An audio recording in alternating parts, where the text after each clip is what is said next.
Am I unpresentable now? You're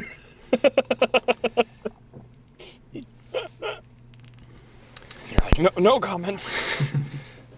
All right, and we're live, I think. So, hello everyone. Glen here for Two Bun Crew, and I'm joined by special guest Nathan Blake of Nathan Blake Games. How you doing, sir? Howdy, hello everyone. Doing good. You doing okay, sir? I am doing quite well. It seems like our stream is also in good spirits today. The stream health says it's in excellent condition. Oh, we already have someone in the chat, Brendan Harris. Nice to see you. What's up? What's up is Nintendo. Nintendo is up. There is, hang on, let me check and see. Do you have the list of announced games, Nathaniel?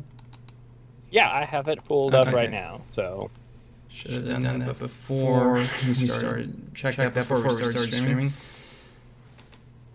So anyway, we're going to just wait for people to file in. I've put out the tweet for that. Sounds good. Mm-hmm. Yeah, we can. So, I have additionally tweeted out, and so we'll see what happens. Yeah. So while we're waiting. How are things going with you? Because, man, the weather here in Oklahoma, we're both in Oklahoma, if I'm not mistaken. It has been nuts. It is the most snow I've ever seen in my entire life. Yeah, it's been super wild. It's definitely the most that I have seen since, I think it was 2009.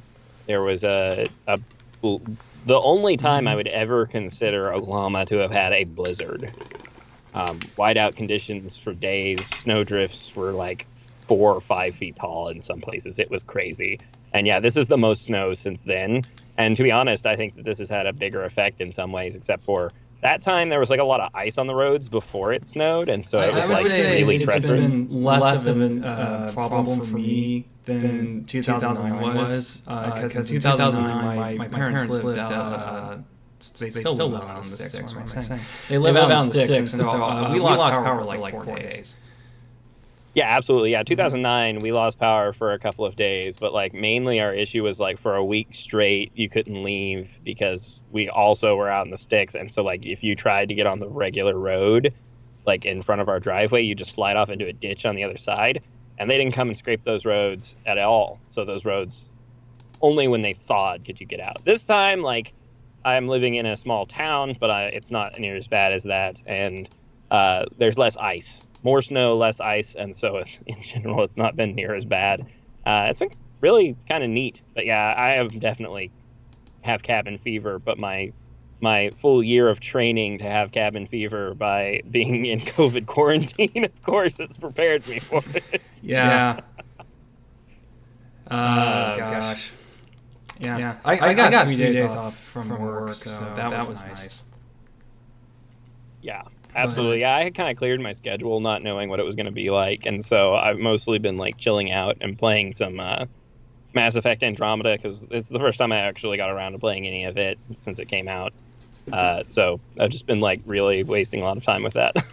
All right. So it looks like we also have someone else in the chat. Hi, Gabby Cotto, I think is how that's pronounced.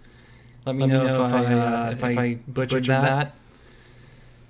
But anyway, so it says we have 4 viewers, so let's go ahead and dive right in. It says I have an echo. Oh boy. Okay, actually I think I know what that might be. Let me try something real quick. Oh, hey Gabby, what's up? Okay, so, okay, I had 2 audio sources, because it was picking up the mic, and then it was also picking it up from Skype. Okay, yeah, that makes sense. Okay. So, sorry, experimental technology. I haven't gotten to test this thoroughly yet. Let me know if that fixed it. The whole new world, baby. All right, so let's get our handy dandy list of announcements. here. So the first announcement was, hang on a second. Okay, so the first announcement was for Xenoblade 2. Wait, no, Super Smash Brothers. So did that fake out get you? Because I thought it was just going to be a DLC or some sort of like standalone expansion like Tora the Golden Land, I think it was called. I don't know. I've never played it. So I had this unfortunate issue that I like looked down at my clock and realized it was like 4:01 whenever I was like, oh poop, I need to watch the direct. Ugh. And so I got it pulled up. So it was like 4:02 or 4:03 when it came up. And that was just enough time that it was like right when it showed that Pyra could turn into Mithra, I think, unless I have those names backwards, but I'm pretty sure I have them right. Mm-hmm. And then like there's obviously some Smash gameplay going on. So I unfortunately missed like the fake out portion of it, but I was vaguely surprised just because obviously Japanese game company in Japan with a Japanese showrunner picking a character from a JRPG makes sense. But I was a little surprised because like in general, a lot of the fandom is kind of like, please no more anime people with swords. Anime sword fighters. Yeah, it definitely got me. I got on a little bit late, but I just set it back like a minute. Yeah. So I watched the whole thing on a delay, but it looks like I wasn't the only one who was who fell for the fake out. Which I think that like it was pretty intentional because in general, like previous Smash Brother announcements have started with Smash Brothers stuff and then slowly revealed the character. Whereas this one was very much more of a like, because I did go back and rewatch it after I watched the whole direct. And this one was much more of like a story about Xenoblade characters. And then suddenly it was like, and also Smash. And yeah. Yeah. By the way, just a quick aside, Gabby, thank you for the subscription. I appreciate it.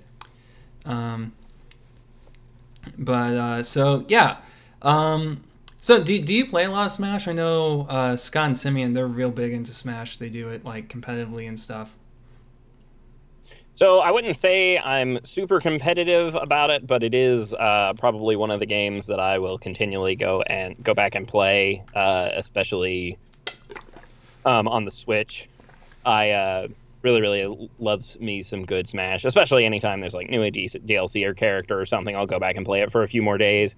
There was a good chunk of time where like it was one of the few games that like me and my extended family like could play together, and so I was playing it like daily at that point and got really legitimately competitively good at Terry, surprisingly, which was not something I expected. Since then, I completely missed Steve. I watched the direct that announced Steve, but then I just didn't end up playing again until I don't even think I watched the trailer for that. Did I? No, that wasn't a direct, wasn't it? Too. I know there was one trailer or something that I didn't watch, and everyone was like, that was one of the ones that everyone was like freaking out about, and it's like, okay, I don't know. I don't really, I feel really bad saying this. I don't really care about Smash anymore. I think, I don't have anyone to play with in like meet space, and that really limits the amount of fun you can have with it. But the other thing is, I see that Nintendo is pushing the competitive side of that, and I've fans of the show have probably heard me kvetch about this before, but they kind of push the competitive thing, and I like the items, I like the silly stages. I think all of that is part of the identity, and I understand why some of those aren't tournament legal, but the more they push the competitive side, the more I worry that stuff is going to be seen as a quote-unquote illegitimate way of play. So it's one of those things where it's just like I see the fandom moving in a direction and the series moving in a direction that's just doesn't excite me. Yeah, and it makes perfect sense as far as like not getting near as much enjoyment out of playing it alone. Like there's two types of playing games that I do. There's like purely story-driven games that I will love to play, and then there are games that I will play so that I have multiplayer good times with friends or family. Right. And so Smash was that for a good chunk of time for me. But other than that, like whenever I'm playing it by myself, like there's not a whole lot there as far as like, I'll practice a little bit and make sure that I'm not like getting super rusty, because otherwise my little brother-in-law, who's like 10 years younger than me, will actually get better than me if I'm not careful. Can't have that. But anyway, let's get back to the actual direct announcement. Yeah. But yeah, so what do you think about Pyra or Mithra? It's interesting to see them introduce a new transforming character, because did they revert Sheik back to being a transform character, or is Sheik still separate from Zelda? Sheik is still separate. So okay. yeah, so this is one of the very few transforming characters that we have now, because obviously we originally had Sheik, and then we had the Zero Suit Samus to regular Samus. Yeah. And then then we had Pokemon, which is a current character, so we still have that one. And then like there's a handful that like once they hit like a certain stage or something in the fight, they'll actually suddenly become more powerful or something, like with Joker, who gets Arsene, or Sephiroth gets his angel wing, stuff like that. But this is one of the first ones in a good long time since Pokemon Trainer, which wasn't Pokemon Trainer introduced in like Brawl? Yeah, or was introduced in Brawl, and then I want to say in Smash 4 was dropped for Charizard standalone, and that's because in Smash 4 they wanted it to run, like they wanted the full roster on both the 3DS and the Wii U, and the 3DS couldn't have the model swapping because it didn't have enough RAM or something, or it couldn't. Yeah. No, that would have been RAM, because it wouldn't be the number of characters on screen. I think that like wasn't something weird like Ice Climbers wasn't in that version or something. I actually entirely missed that generation of Smash, which is really sad. You didn't miss much. Yeah, because like at that point I didn't have money for a Wii U or a 3DS, and so like some of my close friends were playing it really consistently and competitively with each other, and I was like the only one that did not get to partake. I didn't get a Wii U until it was like way out of style to have a Wii U. I got a good deal out of those, so that was cool. Yeah. Anyway, so ultimately, I think that Pyra and Mithra being a transforming character is a really neat idea, and I can see why someone from a developer standpoint would be like, okay, who are we putting in the game? Somebody who can help us like push sales on a different game that maybe we wish got better sales. Meanwhile, also has a unique fighting style, someone who can transform. That kind of fits. Yeah, anime sword fighting, very unique. Okay, so have you already like ponied up for the season pass, or are you interested in getting this character? Yeah, so I'm already on the season pass for all of the. I believe, are we on the second generation or third generation? I can't remember. This is the second season pass. Still second? Okay, yeah. So yeah, I think this might be the final character in the DLC. That sounds right. Yeah. So I was all bought in when I think was Joker the first character of Smash Ultimate Season 2. I think he might have been.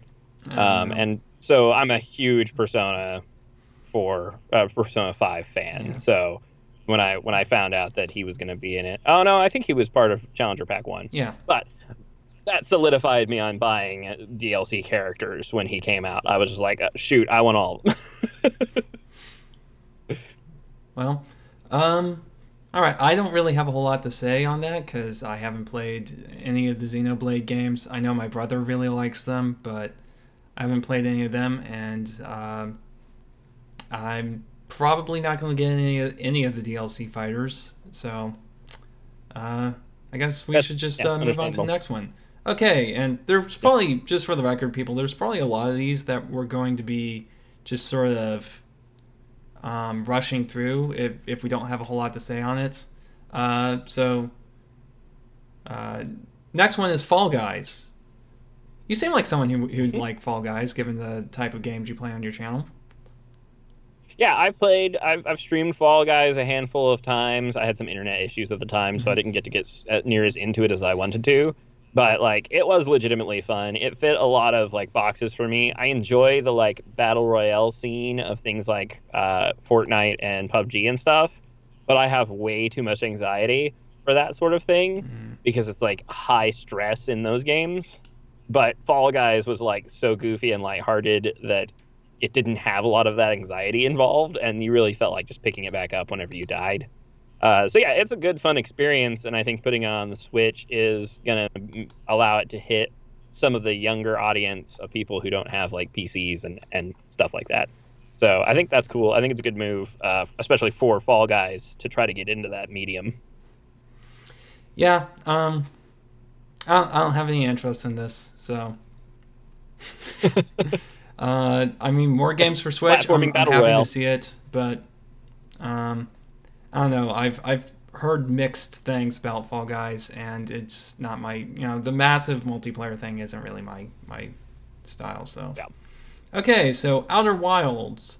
All I know about this is the only thing I've seen of the Outer Wilds is like a video where you can like meet someone at a campsite or something, or they're like strumming on a banjo or whatever, or some people have like banjos, the bongos, and then it's just like, yeah, this is what the song sounds like when you layer it over like this, and this is what it sounds like when you take out the the harmonica or whatever. That's the only thing I know about it and what they showed in the trailer.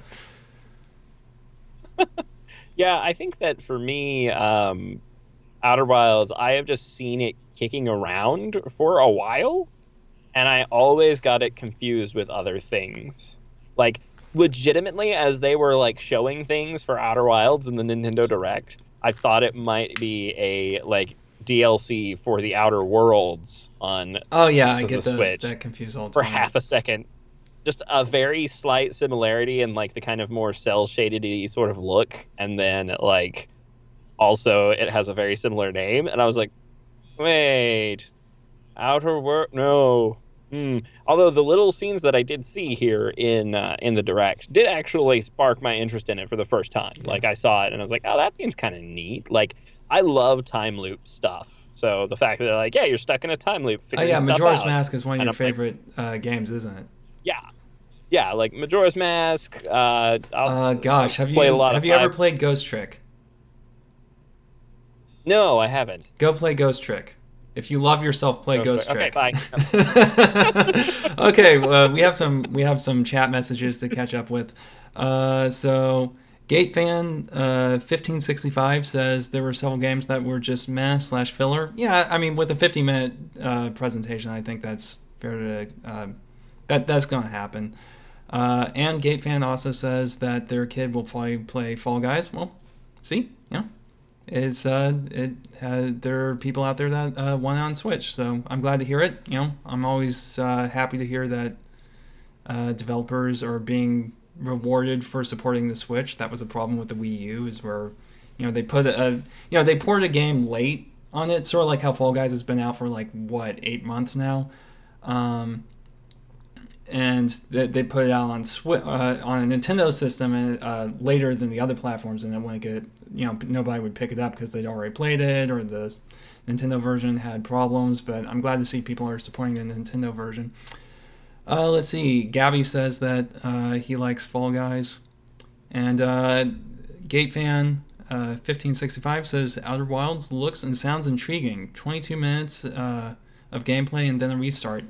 Yeah, so I find 22 minutes to be oddly specific because that's the runtime of a half-hour like network television show. When you remove all the commercial breaks and stuff.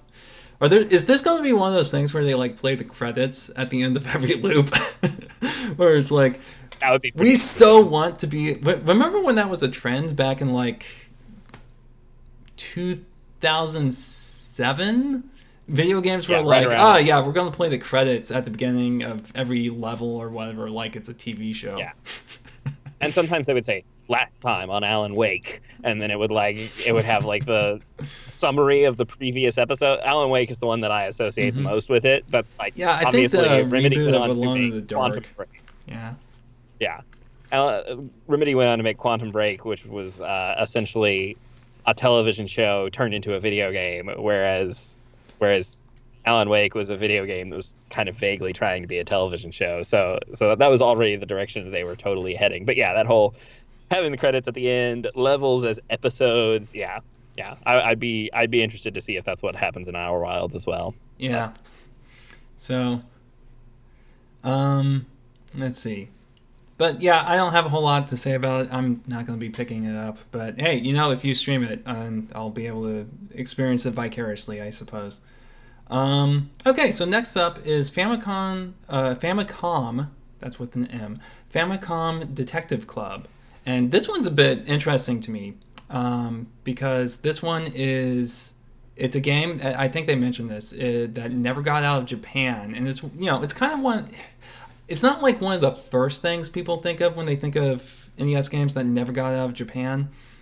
But it is like if you hang around Nintendo fans long enough, you hear about it eventually. Have you heard of this game? I've just heard it kind of vaguely mentioned before and didn't ever hear enough about it to even know like what the gameplay was like or anything like so that. I think it's kind of like the investigation sequences from the Phoenix Wright games. So it's kind of like a point and Yeah, click. that's kind of the vibe I got. It's probably I wouldn't be surprised, especially in the second one, the girl who stands behind, Mm-hmm. which appears to be like more like spooky ghosty stories. If it had kind of like a Danganronpa sort of vibe to it, because like it does seem like it's like Phoenix Wright horror sort of thing, which is a lot of what Danganronpa was like. Okay. So yeah, and I know NF Magazine, someone that Scott and Simeon have worked with in the past, and it's like if you haven't heard of it, it's like a spiritual successor to Nintendo Power. But they did a feature on it not too long ago. Though my idea of what not too long ago is probably warped because I get like 3 of them and then I read them all at once, so I'm like 6 months behind. But because apparently I don't have enough. I'm not able to set aside enough time, like an hour and a half, to read a magazine anymore. I don't know, but yeah, this is one I might actually pick this one up. Yeah, I honestly think I might as well. Like visual novel style games are always cool. Murder mystery games are always cool. Like it's ticking a lot of boxes for me, and it definitely, as they explained it, I was like, ooh, this is the first one on this list that I was like legitimately like, oh, I'm down for that. Like, how much is that one Yeah, gonna be? and just so much because this has been like one of those things that people have said repeatedly, it'll never happen. Well, never, like, even if they do remaster it for the Switch, they're not going to translate it. And it looks like they decided, why not? Now, they did, and maybe this is just because it's like pre-release footage, but it did sound like that they aren't dubbing the audio. So it's going to be Japanese audio only. But, I mean, do we even really need the audio in the front? I don't know. That's kind of weird for like something that's just still images, but to Yeah, I'm kind of torn on that. So, like, a good for instance, I played 999 a while back whenever it got ported onto like the Vita and the PS4, and the voice acting in it was really good, and it was English voice acting. And when they ported it to PS4 and Vita, it like sold as a bundle 999, and then the second one, Virtue's Last Reward. And in Virtue's Last Reward, the main character didn't have any voice acting. And it bothered me a lot at first because I really appreciated the voice acting in the first one, and I really felt like it added a lot of emotion to the narrative to have the characters actually like cry out and stuff and be. And so I think in something especially with like a little bit of a horror aspect, it can be really helpful to be able to hear the characters like yell or be surprised or something that tells you what mood to be in, but in a different language. I don't know. Well, the thing is, I've heard people say that one of the reasons people like subs better than dubs is that because they don't understand the language and how acting typically, because there are different standards for acting in Japan. Oh, yeah. There's a different theatrical tradition over there. They tend to be a little bit more exaggerated in their performances, but because of that, they can kind of project their own idea of like idealized version of what it is because you don't have that nuance. You can't detect the nuance, And so it is one of those things where maybe it's for the best. Maybe it's like you can get all of the emotion out of the Japanese performance, but you won't be distracted by if Nintendo like maybe cheaps out a little bit and doesn't get the best voice actors, which I mean, we all remember Super. Actually, I didn't really mind Super Mario Sunshine. It's like, yeah, it's goofy, but Right, absolutely. Yeah, I mean, yeah, Nintendo does not have the best track record for voice actors in general, but like I've never really disliked. Like I know a lot of people talk some trash about Breath of the Wild's voice acting for a couple of the characters. I thought they were all pretty spot on. yeah, I think it but honestly, they graded on me more in the Age of Calamity than they did in the original game, but I don't know. that makes sense. That would probably be a more repetitive experience. I haven't got to play any Age of Calamity yet, but It's a long game. but yeah, all that to say, I think that yeah, the voice acting in it, even though in a different language, like you said, if it's conveying some of the emotion but allows you to like not worry about if the voice acting is good or not, I think that's gonna lend itself well to like the horror aspect. Because like having a character like scream when there's like a murder or something can really tell you, oh, I'm supposed to be freaked out about this right now.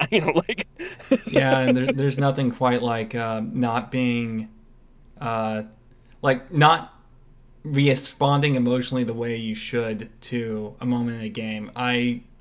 I have a very funny story about that, but unfortunately it involves like massive spoilers for Metal Gear Solid 3, so I won't relay that. Also, we need to keep this discussion moving.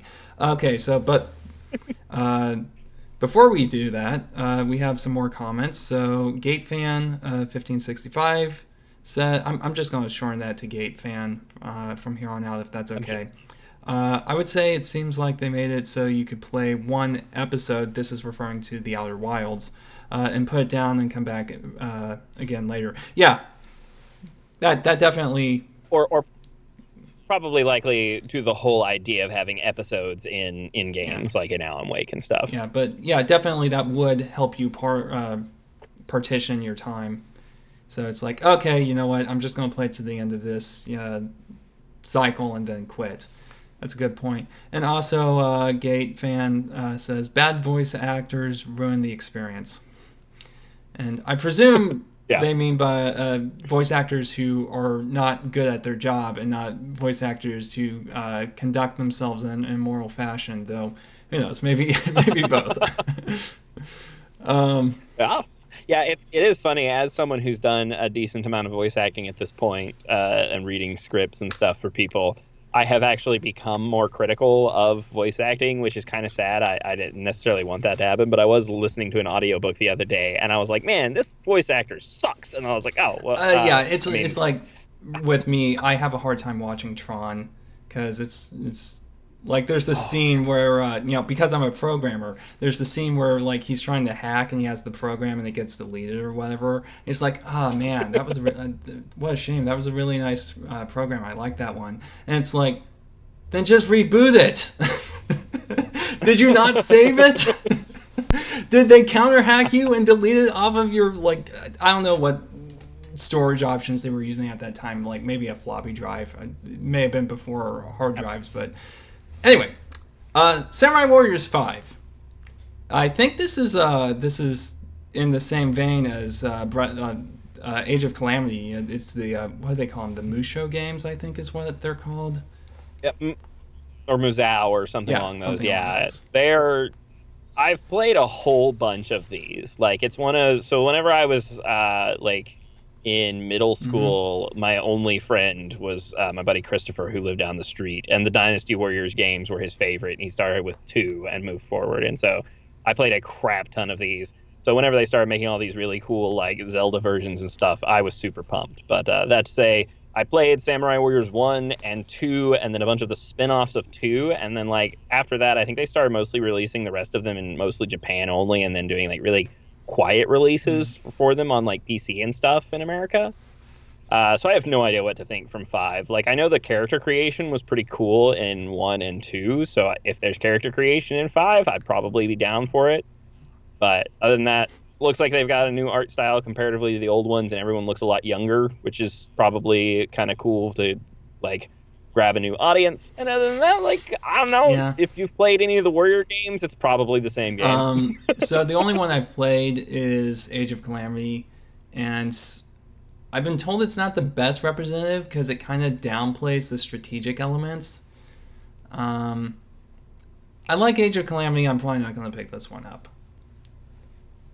Yeah, I wouldn't necessarily suggest it anyway. I would say that anytime you come across some of like the more like there's like a sub genre of the Warriors games called Empires, and they actually insert a lot more of the things that from the original series, the Romance of the Three Kingdoms series, of like actually having like strategic, like seeing a full map and picking where the battles are taking place, and having like diplomacy, and you can like have your characters get married to other people to create like ties and bonds between different nations and stuff. There's some really cool stuff. I don't think, since this is just one of the mainstream ones, I think they're mostly just saying, hey, here's another Samurai Warriors game just like all the other ones. We have changed the art style slightly so that you can buy it again. Okay. And to be fair, the thing that I should point out about these games too is that all of the Romance of the Three Kingdom games and all of the Dynasty Warriors games follow the exact same time period in China. The exact same time period from, I can't remember what the age is, but the Three Kingdoms. Three Kingdoms period. And then the Sengoku Jidai period, I think, for the Samurai Warriors. Yeah, it's all the feudal era where Nobunaga Oda is like taking over the world, and that's been like the impetus for all the Samurai Warriors games. It was where the Onimusha games started out. Like, it is very interesting. They have gotten away very well with reselling the same games over and over. Hey, I mean, if Call of Duty can do it, why can't they? Why can't Toei? Koei, is it Koei Tecmo? Yeah. Sure, whatever. Next one, Legend of Mana. So this looks like it was a PlayStation 1 game originally. This is a remaster, I think. Do you have any experience with the Mana series? I played which one was it on the Super Nintendo? Secret of Mana. I played through Secret of Mana with some friends, and that was a good goofy time. Okay, well, it sounds like you had a better experience with Secret of Mana than I did, because my brothers and I hated that game. Well, I must say, I came to it as an adult with a group of adults that made merciless fun of it I came to it as an adult with a group of adults that made merciless fun of it the whole time. To convince them to finish the game, I had to promise them that if they beat the game, I would take them all out for pizza. Oh, goodness. Yeah, so I had a pretty good time with Secret of Mana, but I don't know. I didn't own a PlayStation back in the day. It is one of the few consoles throughout the years of like the mainstay consoles that ever just completely eluded me. Like, I only ever played like 4 or 5 PlayStation 1 games on my PlayStation 2 after the fact. My family didn't have a lot of money. We were mostly Nintendo fans. That was all there was to it. Yeah. Well, if you have a PlayStation 3, I think the PlayStation Store still sells a lot of those old games, so you can pick them up. But yeah, so I don't really have a whole lot to say about this. I'm sure this will make a lot of fans of the Mana series happy. Gabby says true. To what? I'm not sure, but thank you. That we can get old PlayStation games, perhaps, off of the store? Or maybe Gabby's agreeing with me that Secret of Mana is a miserable experience. I don't know. Yeah, we're on I think we're on like a 1 minute delay, so I'm pretty sure I'm getting the chat like instantaneously, but then y'all are not hearing us read the chat for like an entire minute. So, but yeah, that's essentially not a whole lot to say about Legend of Mana.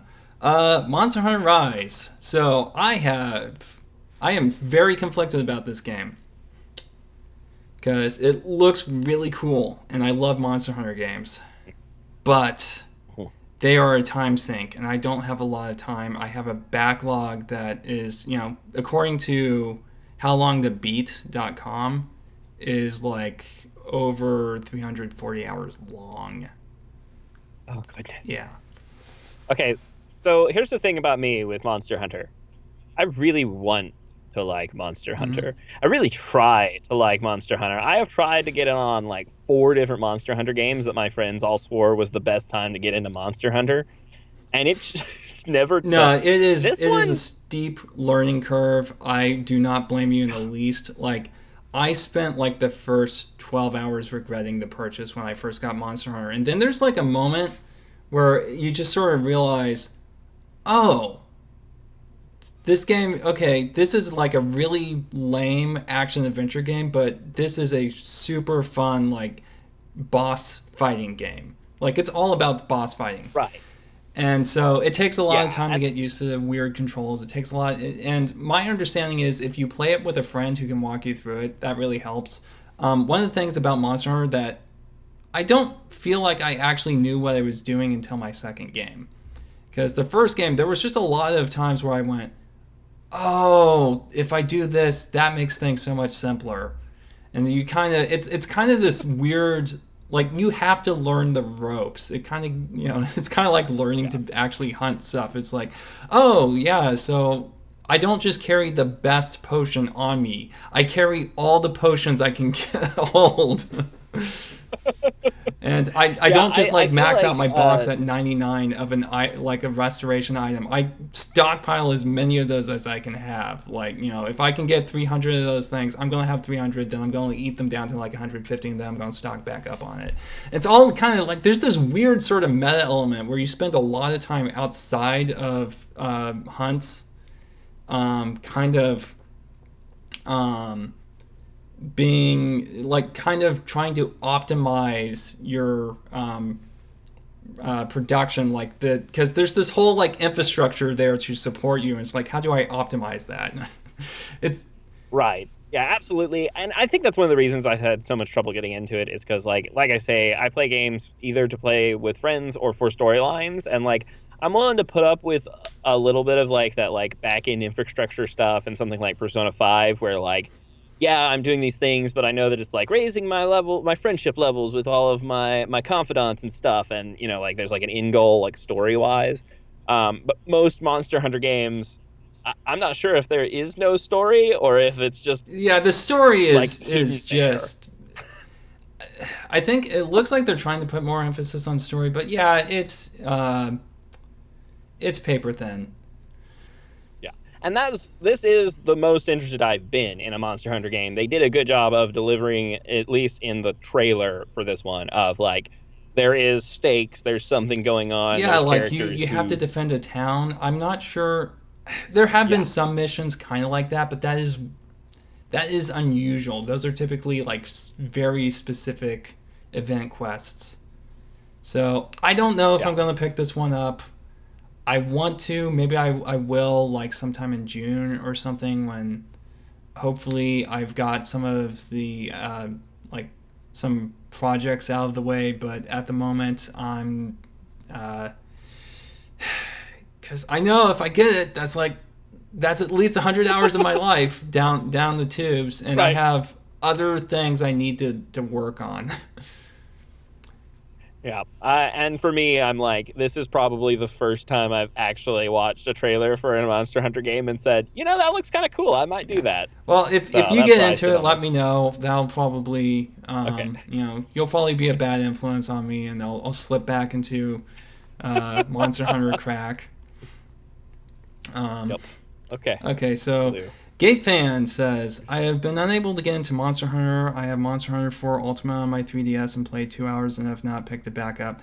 Yeah, unfortunately, it is one of those, and I hate it when having to say this to someone, but 2 hours is not enough time to get to the good stuff.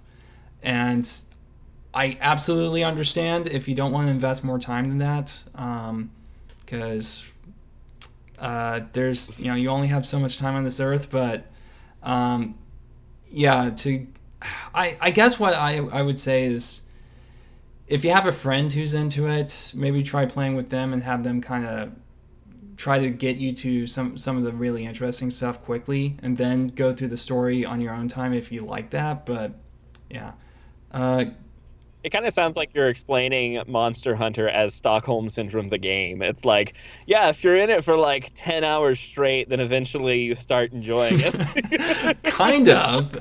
Kind of, I guess. If you're locked in the basement playing it long enough, eventually you'll No, enjoy so it because Monster there's Hunter is nothing what else I would to call do. a Zen game. Because there's a point where you Okay. have you ever played a game and you just sort of like get into this weird sort of Zen-like state where you're just in the state of flow and you're conscious Absolutely. but unconscious at the same time. Like you're feeling Yeah, your to be honest, that's yeah. like what when we very first started and we were kind of just shooting the Mhm. breeze and I mentioned playing Mass Effect Andromeda.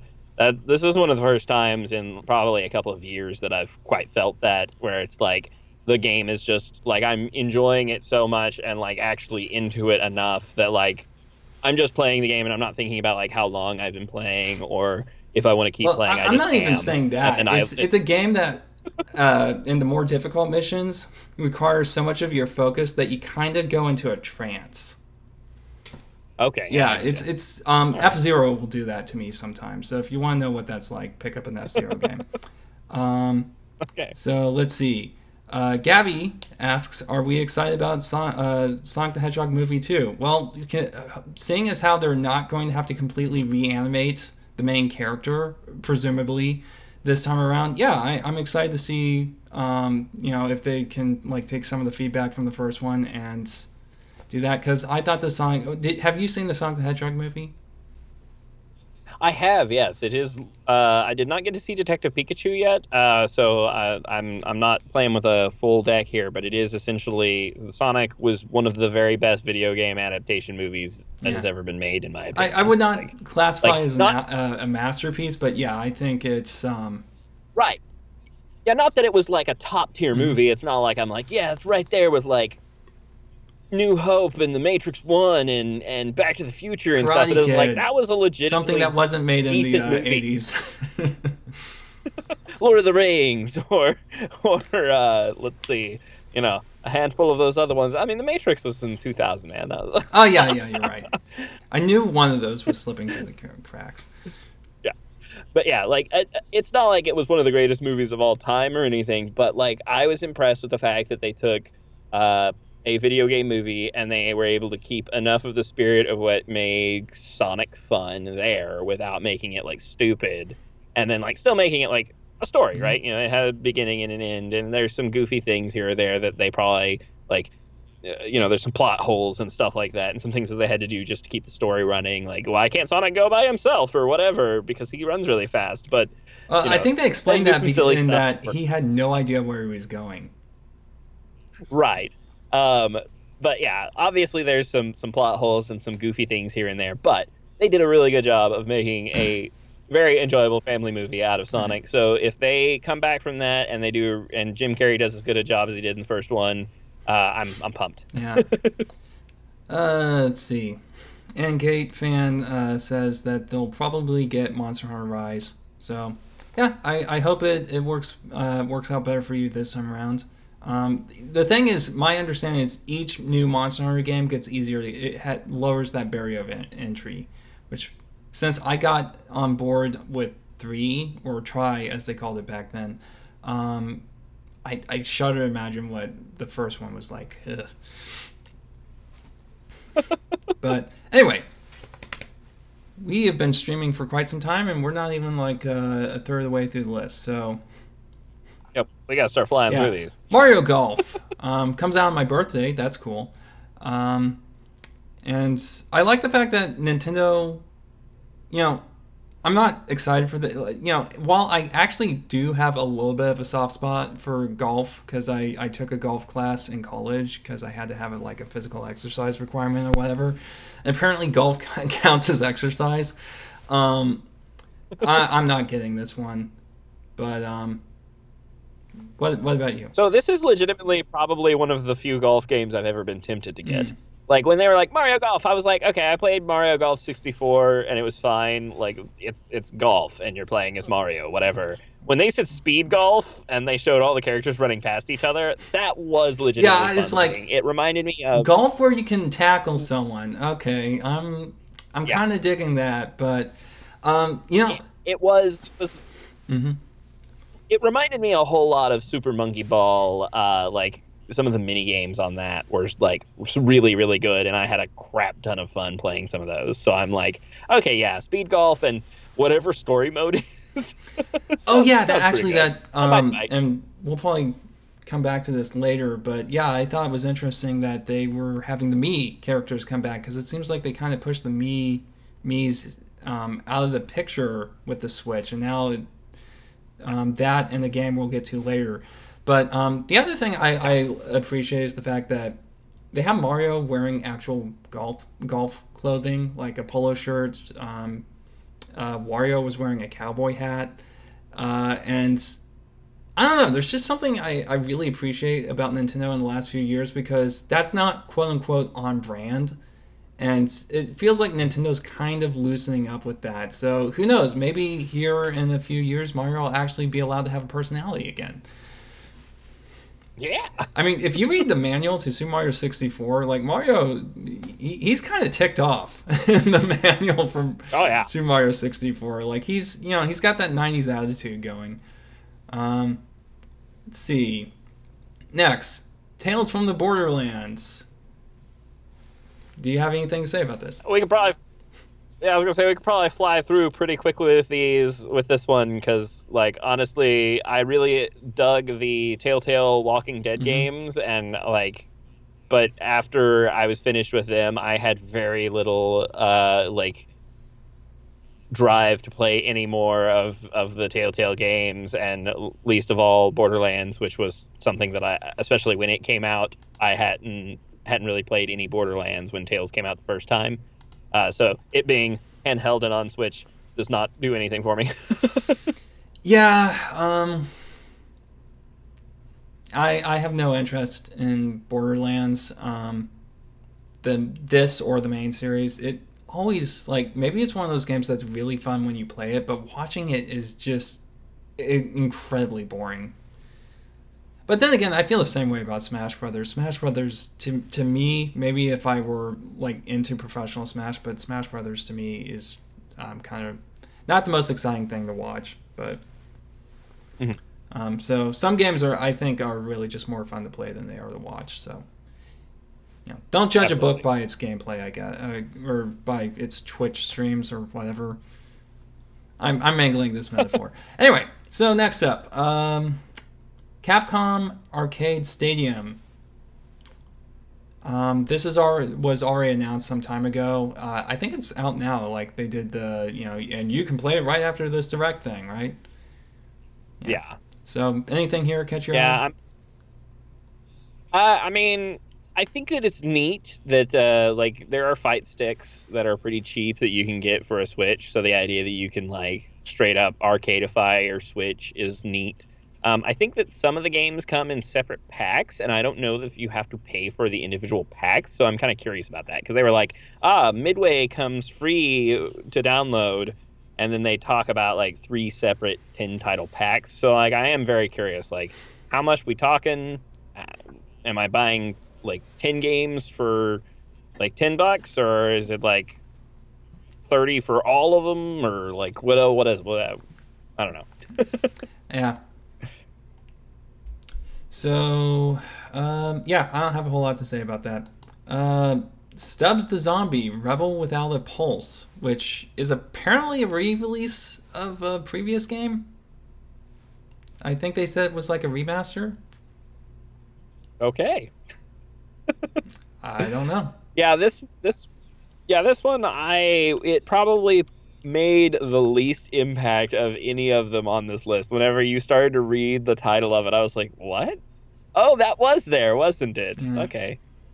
Okay, next up, No More Uh, Heroes 3. Have you ever had any experience with the No More Heroes series?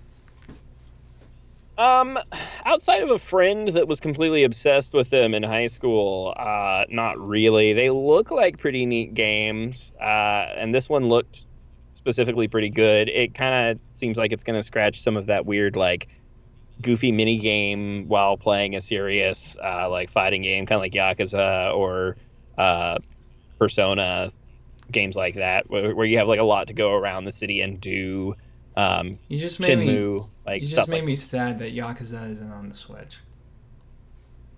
that. I would. Yeah, because that could be pretty cool on the Switch. Yeah, I would really like some Yakuza on the Switch. Anyway, um, so yeah, it's one of those things where it's like I've been interested in it for a couple of years now, but it's one of those things where I'm not really sure I'd be able to just kind of get past sort of the crassness of it.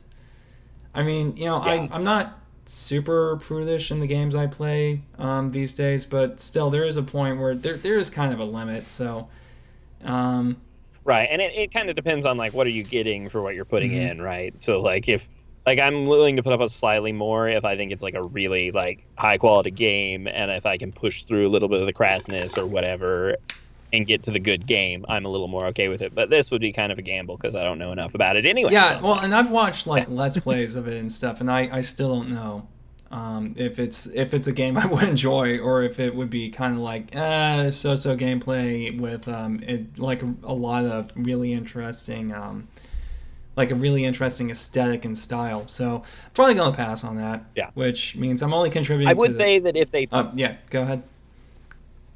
I would say that if they ported the first two to the Switch for a reasonable price, They're I already on might the Switch. give it.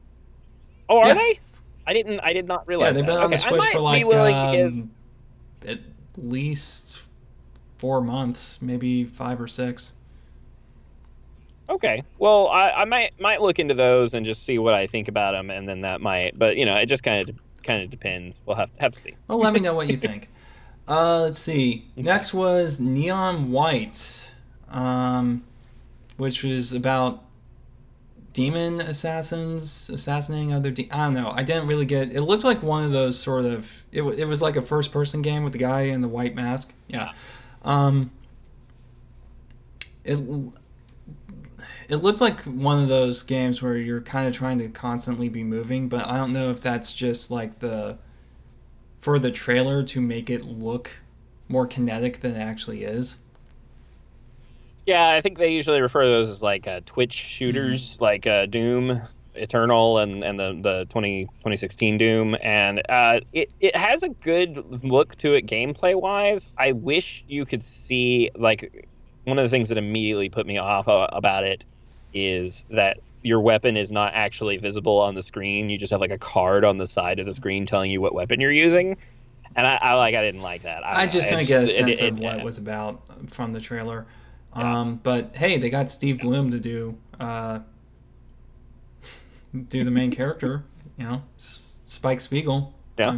I'm cool with that. Um, so speaking of weapons on the screen, have you played 2016 Doom? I have, yeah. Okay, I haven't beaten it weapon yet, to but the I'm a good side chunk or into weapon it. centered? I prefer to the side Okay, I in having grown all up on the original honesty. Doom, like when I went into the options, and when I Right. saw that was an option, it's like, no, I need the weapon in the center of the screen. Yeah, and that's perfectly reasonable. I wasn't allowed to play any first person shooters before Mhm. GoldenEye. And so, like, there was no me playing original Doom. And so, GoldenEye, obviously, because it was like the first one to really have like a really huge arsenal and like dual wielding guns and stuff. Right.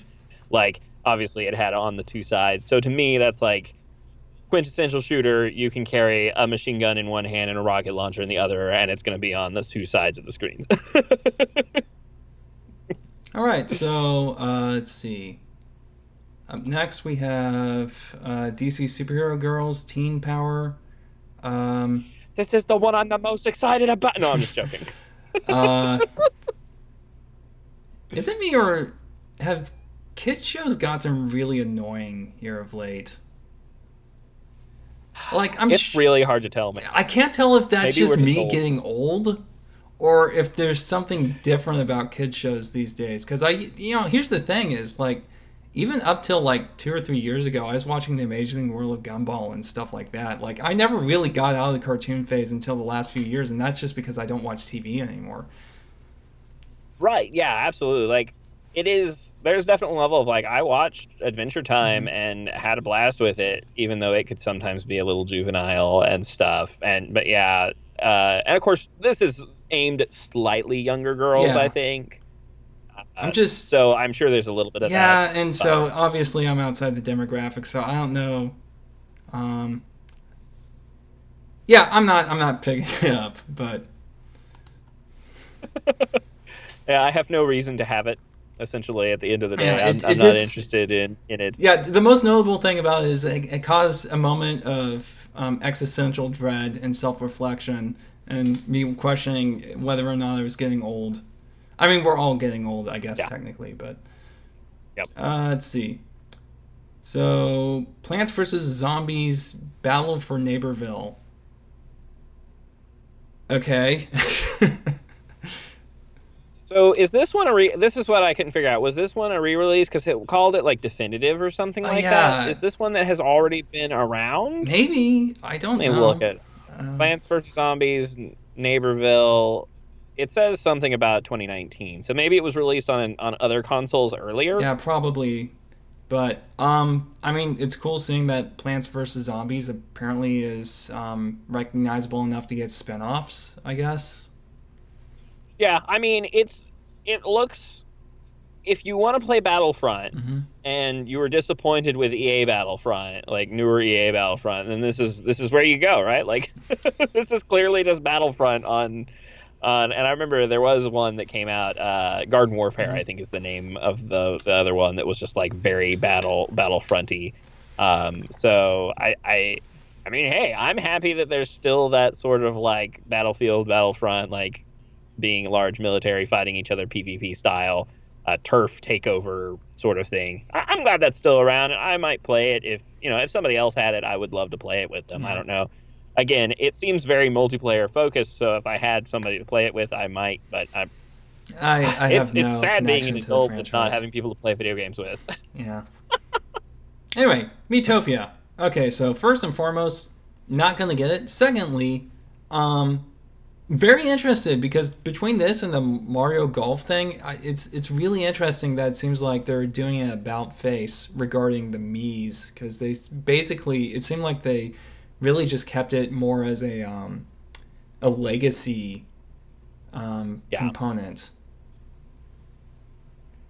Yeah, and now they're actually not only is it Mhm. returning and it's in things, but they have actually like they specifically made a point to be like, yeah, and there's actually more customization than there used to be, and there's makeup and there's Yeah, wigs. just add So that it's to the like Mii Maker. this is Why don't put it in the yeah, it game is weird itself? that But yeah, that's super strange, but it is interesting because like this is the first update to Mii's that we have had since the Wii launched. No, not quite. Because I remember, I think it was the 3DS Mii Maker did add some hairstyles and stuff.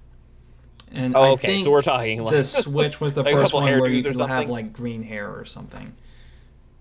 Right, but I mean, we're talking like a major overhaul of anything where you've got entire new like concepts and stuff. Like you could make pretty much the same characters on the Wii that you could make on the Switch all the way through.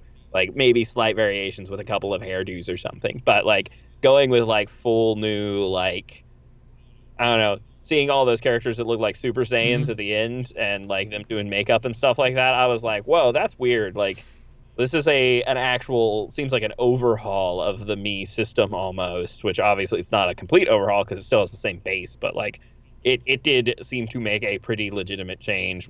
And that kind of like you say, it's like it seemed like a legacy thing that they were just had around because everybody still had their Mii's kicking around in some form or another, and then now it's this, and I'm like, okay, Yeah. sure, I guess, yeah, add functionality to Mii's all of a sudden. So Gate Fan says that confirms that DC Super Girls was the cringiest one in the direct. Okay. Yeah, it was super cringy, and I really had to resist making fun of it actively. And like, I knew it was for little girls essentially, so I was like, I'm a grown man. I don't need to make fun of a little girl children's show. It's okay. Like, Yeah. Okay, so but yeah, Utopia is a neat idea, and I think it's cool. I don't know that it flies near as well without all of the, like, I think Street Pass stuff. I think the Street Pass stuff played into Metopia, didn't it? I don't know off the top of my head, but probably. I think without the Street Pass, I'm not sure if Metopia has the legs, because I'm pretty sure, if I remember correctly, you could end up having random people who you Street Passed with show up in Metopia on the 3DS. I mean, who needs legs when you have a horse? Right. They were so proud of that horse. With horses now. Do you think they have horse armor DLC? We'll have to wait and find out. It'll probably be the expansion pass 1. You know, it's like getting the Switch T-shirt in Breath of the Wild. Right. Okay, what next? Animal Crossing, New Horizons, Mario 35th anniversary items. Are you an Animal Crossing guy? I have been an Animal Crossing fan since the original, and I have always played them as they have come out over the years. I have a short attention span, and so I get into them and I have a blast for like a week, and then I put them down and I forget to play them ever again. So yeah, that was basically my relationship with New Horizons. Is I played it for like a couple months and I haven't touched it since. Yeah, you know, they probably have my character's face on milk cartons now. Yeah. New Horizons came out at the right time, and I was able to interact with some friends during COVID that I would not have gotten to interact with otherwise, and so it was a very good experience. So I'm going to have some great memories of New Horizons. I'm not actually that interested in going back, but this, Warp Pipe sounded cool. Yeah. Well, yeah, and Mario content, maybe, I'm a big Mario fan, so maybe I'll go back and check it out. Okay, Project Triangle Strategy. I want to hear your thoughts on this first. This is the first one on the list that I was just like, okay, yep, I'm getting that one. I downloaded the demo immediately. I haven't got to play it yet. Oh, right, there's a demo. I should check that out. Yes, there was a demo already available, and I liked, too, that it was like, they're like, there's a demo. Also, this is a working title. And I'm like... Yeah, it's the same guys who did Octopath Traveler, right? Yeah, but I was just like, you've got enough gameplay to have like you can go in, you can play the game, the code is there, you can experience part of the story. I'm sure there's fights and stuff. Don't even know what the name of the real game is yet. But that said, looked stinking awesome. I am really pumped. Like the fact that this was like very, very Final Fantasy Tactics looking, and then like clearly they took a lot of inspirations from that, and then they were like, oh, and now there's going to be like terrain like things where you shoot ice and then shoot fire and then shoot electricity. Yeah, that was actually what really got me interested, was the terrain thing, because that's something I've been wanting to see in an RPG for a while now. That I admit I was not interested in Octopath Traveler. I know that's probably heresy, but it's one of those things that I was thinking about. It's like, maybe I should check it out. I never got around to it, and then I just sort of decided I wasn't interested in it. But this one, like, I'm keeping an eye on this one. I think it's the combat looks pretty good, and excuse me a second. Also, I find sort of the kind of the moral, ethical, I guess really it's more ethics, ethical theming kind of interesting. Though I don't think those are necessary. I hope they don't treat those as like entirely mutually exclusive concepts. It's like, no, there are times where these things would conflict and times when they were in line. Right. Yeah, there's enough cool things about the whole concept that I completely was like not even remembering. The whole like consequences and choices and persuasion part of the yeah, game. the Also is, persuasion, like, that was straight the up other thing that convinced me, because it's like, oh, okay, I get it. I make a choice and then wait, I actually have to talk to people and convince them I'm smarter than them. um, Yeah, like absolutely, because games, like any game that has any sort of like persuasion and like, courting people and trying to get them to follow me, like sort of thing, is always at the top of my list too. So this feels like it's going to be like kind of a combination of like Final Fantasy Tactics and maybe like Nice Old Republic. I don't know, something like that, where you've got like people, you're interacting with them, you're using persuasion, you're convincing them of things, and yeah, just to touch back on one of the other things you said, when they were like morality and liberty, I was like, those are not mutually exclusive things. So I hope that this is handled like reasonably. right, yeah. Let's see. Gate Fan says that Octopath was great, and they are playing the demo for Triangle Strategy right now. Okay, awesome. Well, let us know what you think of it. So, yeah, this one I actually am excited about. I might pick it up. Let's see. So, oh yeah, this one happened. Star Wars Hunters. I don't feel like I got enough information from the trailer to like have an idea for it. I'm glad I wrote it down, because I didn't even remember that was there. Yeah. It did look microtransaction-y, and that's right. The one thing that I was like, that's not a good sign, was the like one of the names associated with Zynga. And I was like, I have flashbacks to like old crappy Facebook games. And I was like, oh no, like that's not good. Okay. Like an EA Star Wars game created by Zynga and Lucasfilm Games is just like, I don't know. Okay, Knockout Cities. So do you want to take the lead on this one? It's the dodgeball game. Oh, okay. The main thing that I thought about this one was that I was much more interested in the characters from the commercial than I was in the game. Yeah. And that's a terrible thing for your game to have. I was like, what's this? This is kind of It's like, interesting. okay, this is going to be like one of those things that sort of satirizes different video game genres, right? And then it's like, no, it's a dodgeball game. And then, and the more I watch, the more it's like, I don't know what is this trailer? Because these characters have nothing to do with the game. And it's like, right. Yeah. I would describe it as it was a trailer that was 15 years too late. Because like that would have felt that would not have felt out of place as a trailer like 15 years ago, but nowadays yeah, it was really clear that they were trying to pull that like Geico commercial thing from way back when Geico first started the like viral commercials that were like a goofy concept that had nothing to do with car insurance, and then they somehow like bring it around at the end to kind of like help you understand why you were watching this commercial, and you enjoyed it and you shared it around. The issue was that the characters that I was being shown were much more interesting than the game and had nothing to do with the game. And I kept thinking, well, at the very least, like, why are these characters not in some way in this game? Like, why? Yeah. Why is this happening? I mean, and those characters, they were so relatable. Like when the soldier dude said, just one of these days, I'd like to be able to like catch a bullet with my hand. I felt that, man. It's like, man, I never thought about it before, but yeah, I want to catch a bullet with my hand too, and not like have it get stuck in my hand, like actually just. Right, and then the payoff for that was that the bullets in the game were dodgeballs. Oh, I didn't even make that connection. Yeah. And that was frustrating because I was like, no, you sold me on this idea of this gritty war veteran character playing a game against a two-dimensional princess in which you catch bullets and throw them at each other. I'm down for that game.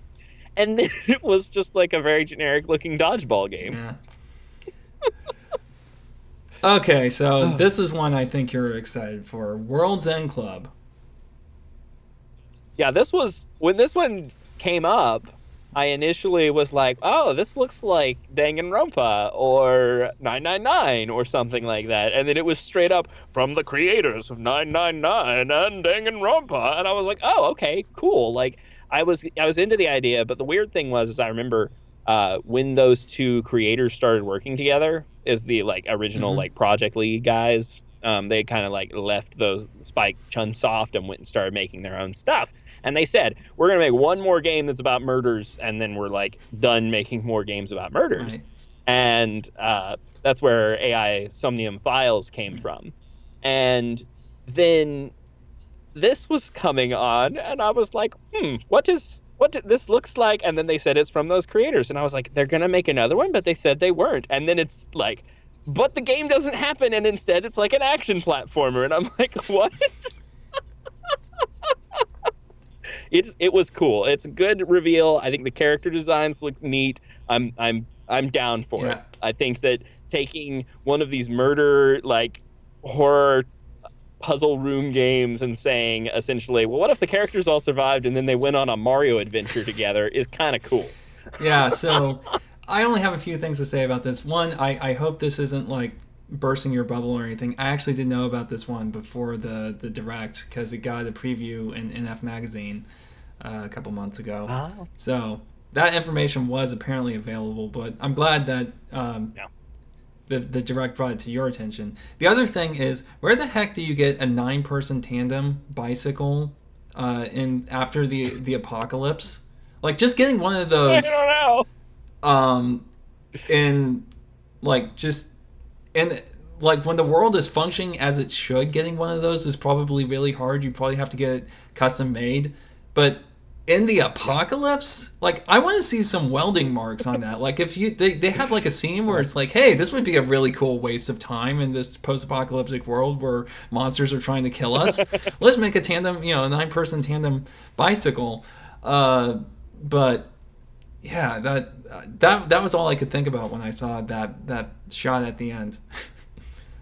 I wouldn't be surprised, and that's one of the things that makes me like actually super pumped about it is that like the aesthetic looks good and the gameplay looks like I wouldn't say there was anything about the gameplay that I was like, oh my goodness, no one's ever tried that before. But like these two creators both are like extremely good at like weaving stories that are like very interconnected and have like twists and stuff.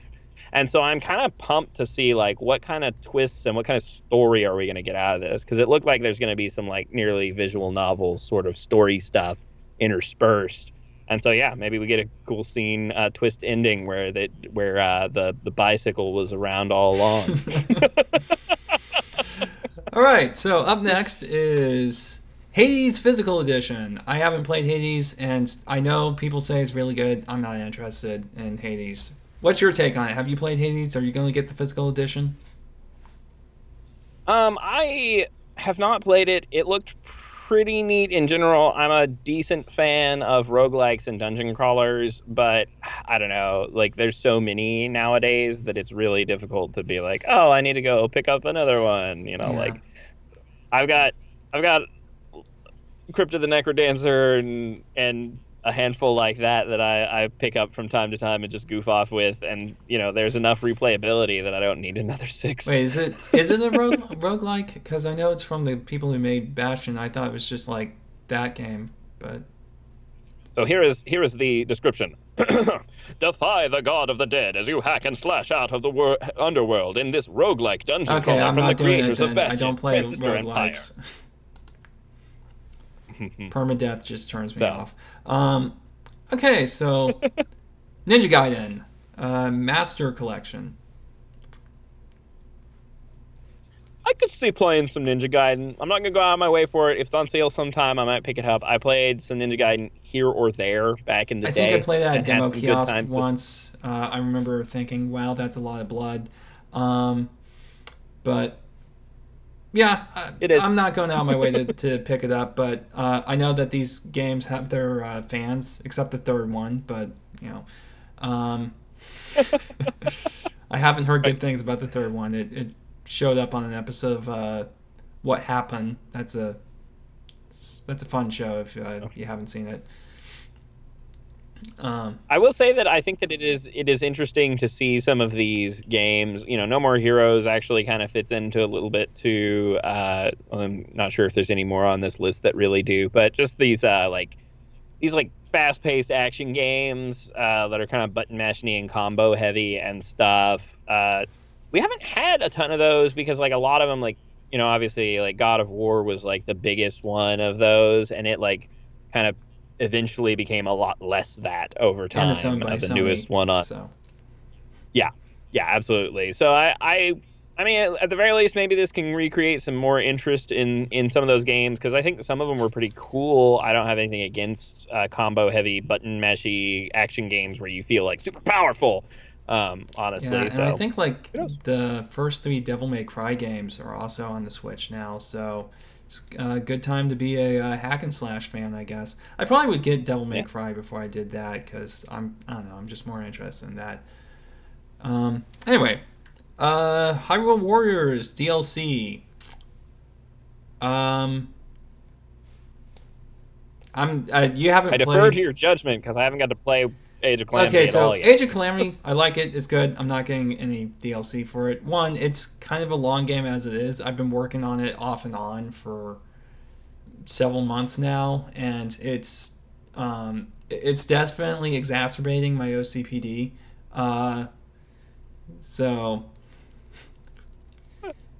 Because there's all these little side objectives, and they kind of frame it in the sense that you're helping the people, and like community building games where you can like strengthen your character by strengthening their support structure. That's just something that just like gets a hook in my brain. So it's like, no, I have to complete all of these side objectives.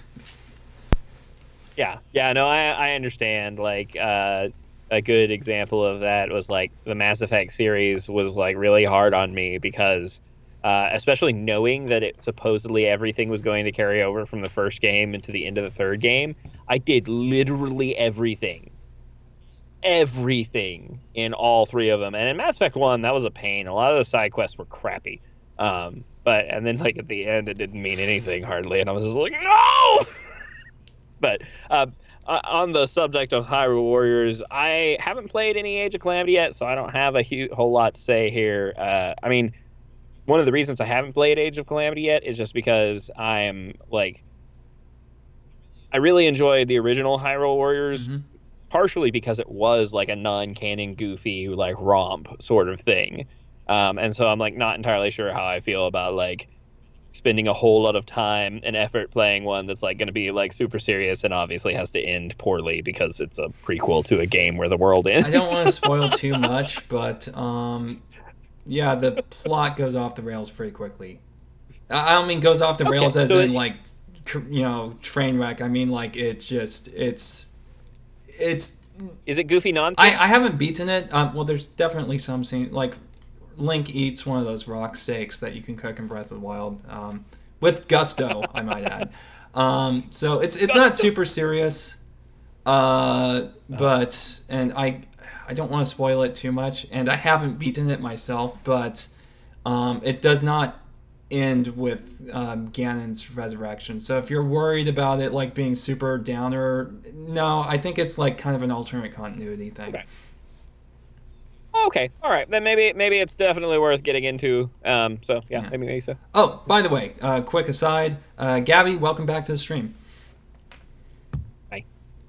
All right, so Bravely Default 2. Gosh, Bravely Default 2. I'm in. It's the same boat as with Monster Hunter. Like I wanted to play the first Bravely Default, and that came out when I was in college, and I didn't have enough time even back then for Bravely Default, the first one. And I don't think this one's related in terms of story, so I could hop into it if I wanted to. But, like, I have a ton of games in my backlog, many of which are JRPGs, so. Yeah, that's the unfortunate thing is that, like, I really have more recently really decided that I do really love JRPGs, especially if they have like a lot of interesting systems, and the Bravely Default system obviously seems neat. But yeah, I don't have the time. There's so many other games that I need to play, and JRPGs soak up so much time that it's hard. Like they've got to really be high up there on that list, and like I loved Persona 5 so much, and I still haven't gone and played Persona 4, even though I own it in like a couple of different capacities. And I know that if I go back and play it, that I'm going to have a pretty good time with it. And yeah, it's on a similar thing of what you just said. Like I know if I play it, it's going to take up like 80 hours of my life. And if I play Bravely Default 2, it probably will too. And so it's, it's that level of like you have so much in your backlog and so much of it is JRPG, like you say. And I'm sure I'm going to like some of them not as well as I might like something like Bravely Default 2. Some of them I'll probably like more. So it's a hard place to be. Do I need more JRPG so that I can have it sit on my shelf and wish that I had bought it when it was on sale at a different time? No. Yeah, my strategy at this point is I don't buy a game unless I know I'm going to set aside everything else to sit down and play that game immediately. If it's like I'm buying it with the intention of putting it on the shelf for later, I don't even. Well, there are like one or two games where I've done that here of late, so I don't stick. I haven't been too. I haven't stuck that as closely as I should, but yeah, that's my general strategy at this point. And Bravely Default 2 would probably go straight to the shelf. So, Ghosts and Goblins, and I didn't write down the subtitle. Is this like a remake or something? It was.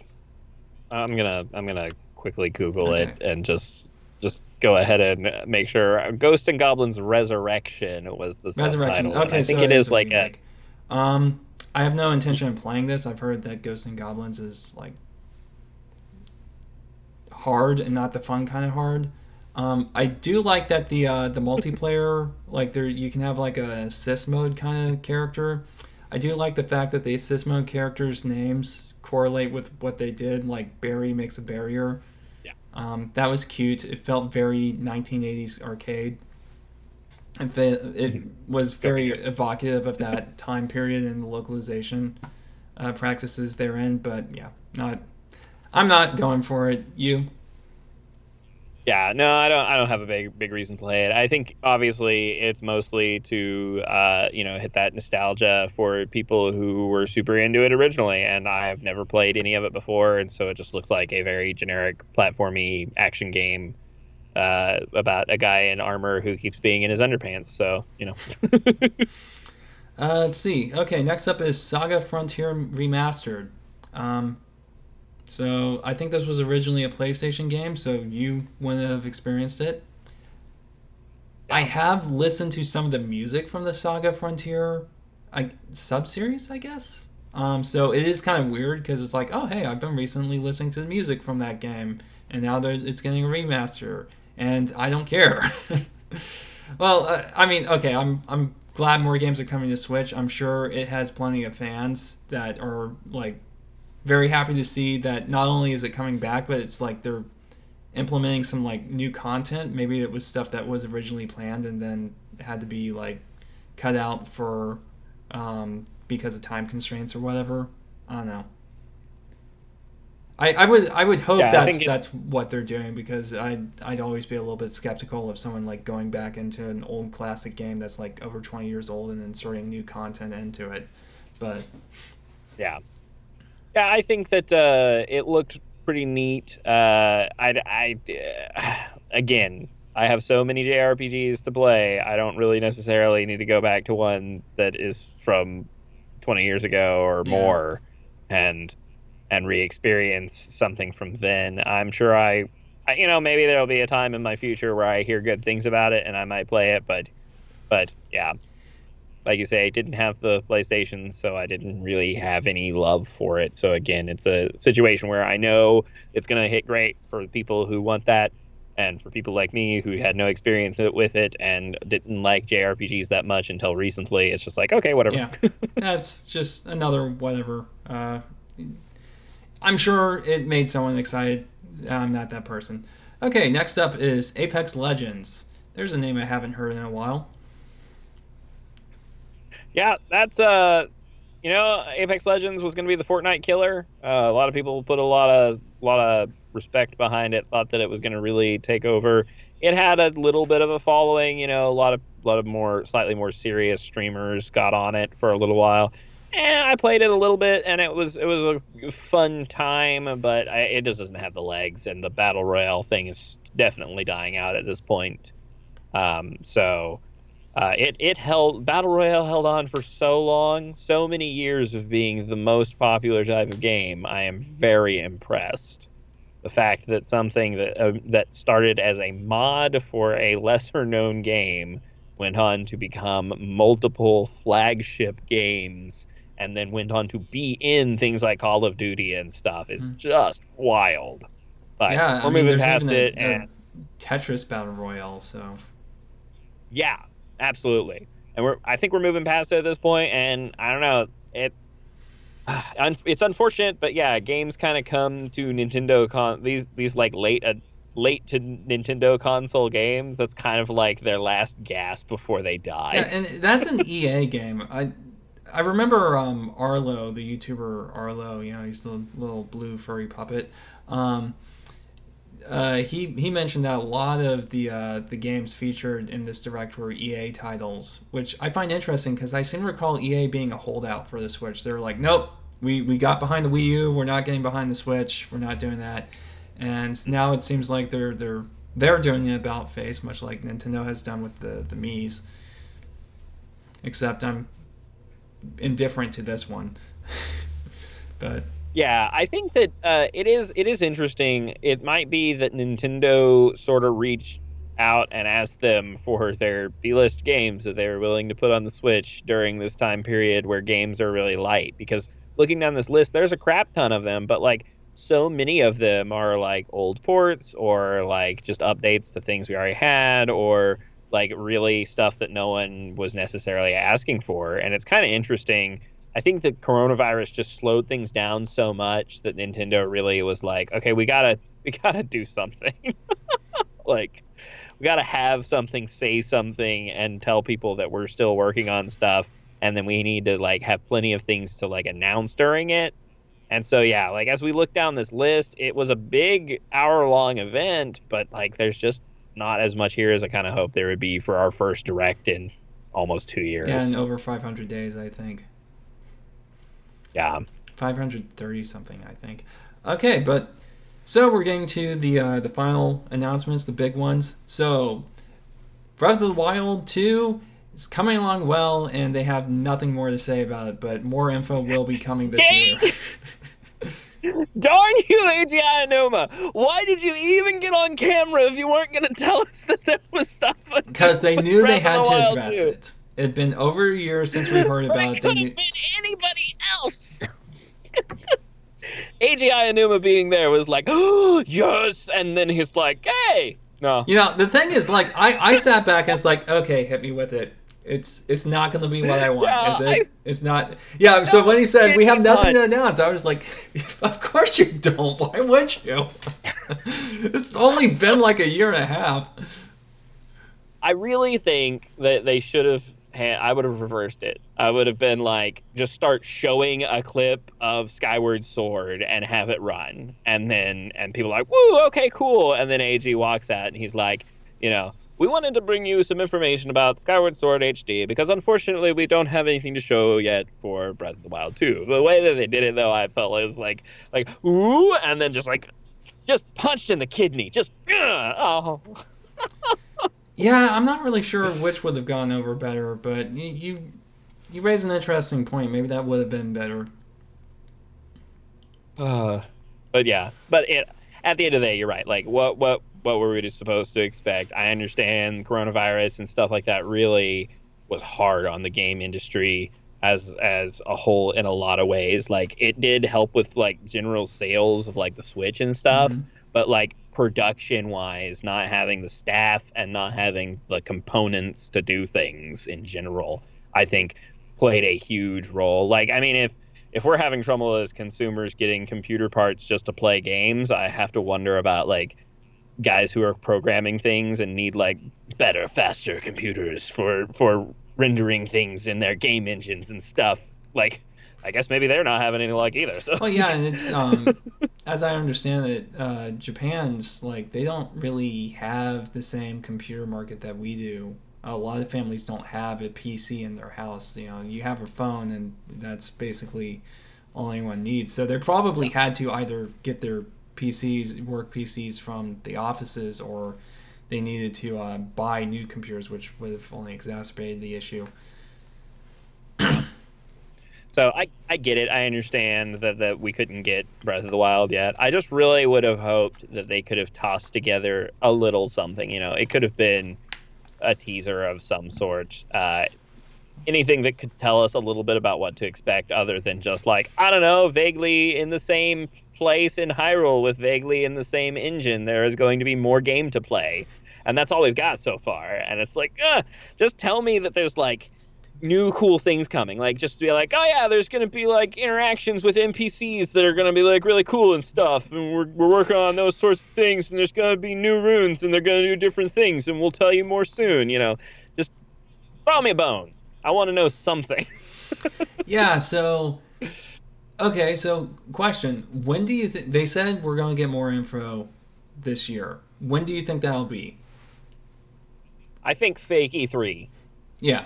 I think not really E3 because E3 doesn't exist. I think that around June-ish they're going to have like they say more they're going to do information. E3. They say it's going to be a virtual event though. Yeah. Mm-hmm. So whatever E3 ends up looking like, or you know, Nintendo has done some things more recently where they like, well, a couple of the companies have, where they kind of like jump the gun, release some information right before E3, and their own personal stuff. So I think around June, Yeah, I'd expect some more I'm information. thinking June. I'm sure some people are probably saying, it's going to be like November or whatever, but I think it's going to be June. Yeah, and I don't think I would wait for November if I was Nintendo, because like that would be like, it would take away from some of the like holiday release stuff if you're like, hey, and the Zelda game's coming out next year or whatever. Like I would, if I'm only buying a couple of games right. a It'd year, be better to wait and it's almost till December to do that, like Game Awards or something. Yeah, because it's like it's almost Christmas time, and then you tell me this new game's coming out, it's 6 months out. I might not buy anything at Christmas time, and I might wait until later to buy games. So doing it earlier and then having like a year of anticipation or something would make more sense. But my question to you in this is like, do you think it's going to come out next year, or do you think it's going to be even longer before it comes out? If they show it at E3 this year, I think it's going to be this year. You think so? Yeah, I think so. I do admit the next game on the list, Skyward Sword HD, does raise some concerns about that, but I think Skyward Sword HD is going to be a summer release to celebrate the 35th anniversary of The Legend of Zelda, and I think Breath of the Wild is going to come out in November. Okay, I think that makes some sense. Side question: does this all but confirm a 35th Zelda anniversary All-Stars Majora's Mask, Ocarina of Time, and Twilight Princess release on the Switch? So I know a friend of the channel, Game Over Jesse, thinks that there's going to be a re-release of Ocarina of Time and Majora's Mask, or really like an up-resed port of the 3DS versions. So yeah, there maybe. That may be one of the ones that I might actually get that, because I've been, for a long time, I didn't really like Ocarina of Time. I feel like it's time I gave it a second chance. Yeah, you can resell Majora's Mask to me as many times as you want. Just every new console, give me a slightly better version of Majora's Mask, and that is the perfect excuse for me to play more Majora's Mask.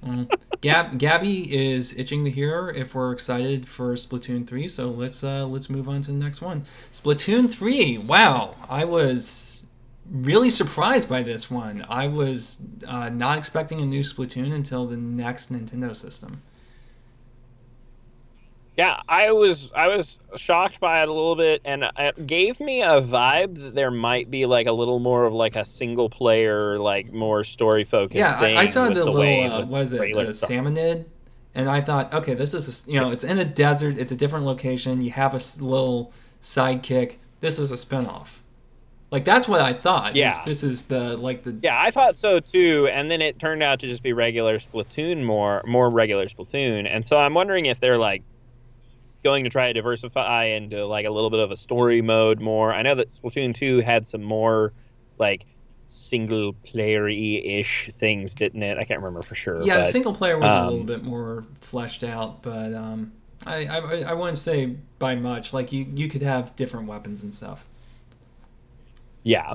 So I would be interested to see a Splatoon 3 have, a lot of the cool gameplay that we've seen so far, but maybe like a story mode. Mm-hmm. And I mean, kind of seemed like that's what they were going for, because like you had the character starting out and the character creation and the little sidekick character wandering into the city, and you got this like kind of like weird post-apocalyptic sort of vibe for a little bit there, and then they come into the city and the city's not post-apocalyptic. So I don't know what's going on there. Yeah, that seemed like a bit of a slap in the face. I mean, to be fair, Splatoon has always been post-apocalyptic. Yeah. But yeah, it's sort of like, okay, this is going to be set in this really cool desert setting, and then it's like, no, you're back in the city, and it didn't even. Yep.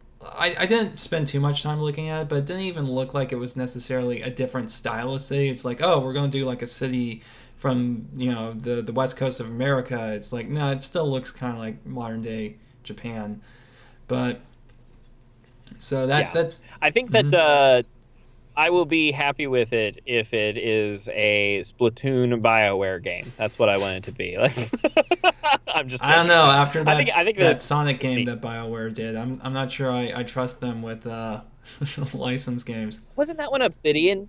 No, that was BioWare for the DS. It was Sonic Dark Brotherhood. Sonic Chronicles, right? Dark Brotherhood. Yeah, that was BioWare. Yeah, was that one? Are you sure? I'm 100%. It was BioWare, man. Yeah, that's strange. Yeah. It had trouble with development. So, to answer Gabby's question, am I excited about it? Yes, but also I have not spent nearly as much time as I would have liked with Splatoon 2. I don't feel like I've really experienced all of it. I've only gotten to like level 10 in the multiplayer. I have never played the Salmon Rush, and I haven't played the DLC, which is something I've been meaning to do for years, but I haven't even bought it. So, on one hand, yeah, if I had spent more time with Splatoon 2, I would be excited for Splatoon 3, but now I feel like I'm kind of... I'll put it this way. I'm glad that it's not coming out until next year, because I really wanted to get further into the multiplayer in Splatoon 2, because I actually got pretty good at Splatoon 1's multiplayer. And Splatoon 2, I've just barely put any time into it outside of the main story. Yeah, I would say that I'm pumped for it if there is. I joked about a BioWare game. I'm pumped for it if there's like something new and fresh beyond just like different maps and a slightly different game mode. I want to see like story mode or something that compels me to play it beyond just like having good times playing multiplayers and stuff. Because I mean, Splatoon is good at the multiplayer stuff, obviously, and it's really neat. But obviously, we already have Splatoon 2, and so if it's still yet more Splatoon 2, yeah, it kind of is like, oh, well, do we need more? Yeah. So that's where I sit on it. Yeah, I definitely think that they'll do some stuff with the story. One of the things I find interesting is that they are changing the settings. So, I'm just glad to see that at least in this generation, Nintendo is willing to kind of play with the formula and take some risks and stuff. So, yeah, overall, I would say I am excited for Splatoon 3. It comes with that asterisk of I feel a little bit guilty that I haven't spent. I never was able to get into Splatoon 2 as much as I wanted to. Yeah. So, but okay, that is the last game. Wow, this took longer than I expected. There's so many of them, and I wanted to say something about most of them, even if I didn't have like a lot of opinions. Yeah, like it seemed a shame to not even just be like, okay, and neon white, whatever. Okay, moving on. Yeah, each and every one of these at least is worth one wisecrack, if not, you know, getting excited and talking about all the cool stuff that was in the trailer. But okay, so overall, what did you think of the direct? I think that it was not quite as exciting and didn't have quite as much there as I hoped that it would have for our first full direct. It did have a vibe of Nintendo trying to cobble together what could have been a couple of mini directs or a what were some of those other directs that they did where they were Partner like showcases. co-developed partner showcases. Yeah, it felt like they cobbled together a couple of mini directs and a partner showcase or two into a full-size one. That said, I'm happy that we got a full-size direct. I enjoyed all 50 minutes of it because it's just a good experience to sit there and be surprised by the games. And there was a handful of these that I'm legitimately excited about. And so, like, yeah, sure. It was good. It was fun. Yeah. I'm happy to see it return, much like you. I don't think that there was nothing super exciting. I don't feel like I don't feel cheated or disappointed in any capacity. I'm just glad to have Nintendo Directs again. So at this point, it's like, yeah, just take whatever I can get. I didn't expect it to be super exciting. But yeah, overall, I think it was good. Like I wouldn't go any more than that. I'd say it was a good direct. It wasn't great. It wasn't amazing. It wasn't mind blowing. But I'm just glad to see that there are a lot of interesting games coming to the Switch, even if they're not games I'm interested in. So what were your favorite announcements? Okay, I'll just go down the list. Okay. Of starting closer to the top of them. Just I'm gonna say all of it. No, I'm just joking. But Famicom Detective Club seems pretty nifty. It's kind of right up my alley, so that's one I'm definitely gonna be looking for. I'm bummed that it's not coming out until like May or something, so we've still got a couple of months before I can try it. But seems cool, and there's 2 games, and it's kind of a part of gaming history that people talk about. So the fact that I'll get to experience it seems super neat. After that one, I think the next one that I was really pumped about was Project Triangle Strategy. Again, just like the whole like choice and consequence thing is one of my favorite things in games, and persuasion-y things are some of my favorite things in games, and then Final Fantasy Tactics will always be up there in my top 10 games for like the rest of my life. So something that really scratches that sort of itch. And then still being like a couple of new cool ideas is super awesome. And then I think after that one, the main one that I'm interested in is World's End Club, which I don't have, I don't know enough about it to be like, yeah, this is gonna be like an awesome game, but it's definitely something that I'm interested in trying, and I'm gonna like. It looks like some good fun. I can't say for sure if I'm really gonna like it, but I like what I saw. Yeah, my list is pretty similar. I would say the Famicom Detective Club, Project Triangle Strategy, and then Splatoon 3. Those were probably my top three games announced. Yeah. Oh, and I should say Skyward Sword HD. We didn't really quite talk about it very much because it kind of got shuffled in with Breath of the Wild 2. I'm not like ecstatic about it, but I didn't really get to play it on the Wii. That was like, it came out at the exact time that I like first moved out on my own, and I just had no money, and so I really missed that one. And so I'm excited to get a good opportunity to go and play it and see what it is. I know that it had some fun things in it that obviously, like as they said in the trailer, some of the things in Breath of the Wild were inspired by Skyward Sword. Yeah. So give it a try. Skyward Sword is people give it a hard time. I think it's a better game than people make out. It definitely has some pacing issues. Like there's this one boss you have to fight like 3 or 4 times. But and I think that's one of the reasons why I am pretty excited about it, is because I get a chance to play it, and if I don't want to use motion controls, I don't have to. So that's kind of neat. And then on top of that, like Nintendo does a legitimately good job, especially with Zelda re-releases, of cutting the fat, listening to the viewers and or the Mm-hmm. game the players, and saying, okay, we know you didn't like these specific couple of things about the game, so we worked on them. They're slightly better now, so it'll probably be the best way to play Skyward Sword. So now I can go play it for my pretty much my first time Mm-hmm. and say that I played it and that I got to play the best version of it without it being tainted by a previous not as good version. So I am actually maybe more excited about Skyward Sword HD than I even really thought of until this moment. Gate Fan says they're looking forward to the new Zelda Joy-Cons. Yeah. Okay. I honestly I don't get too worked up about Joy-Con announcements because those things cost more than a game. So, but I'm kind of a cheapskate, so Yeah, I have 6 Joy-Cons, and that is another reason too why I am not as pumped about things like Zelda Joy-Cons. Like they look super cool, but at the same time, like I picked up a couple of extra Joy-Cons in preparation for some of my Joy-Cons getting Joy-Con drift, and then one of the brand new ones was the first one to get Joy-Con drift. So, oof.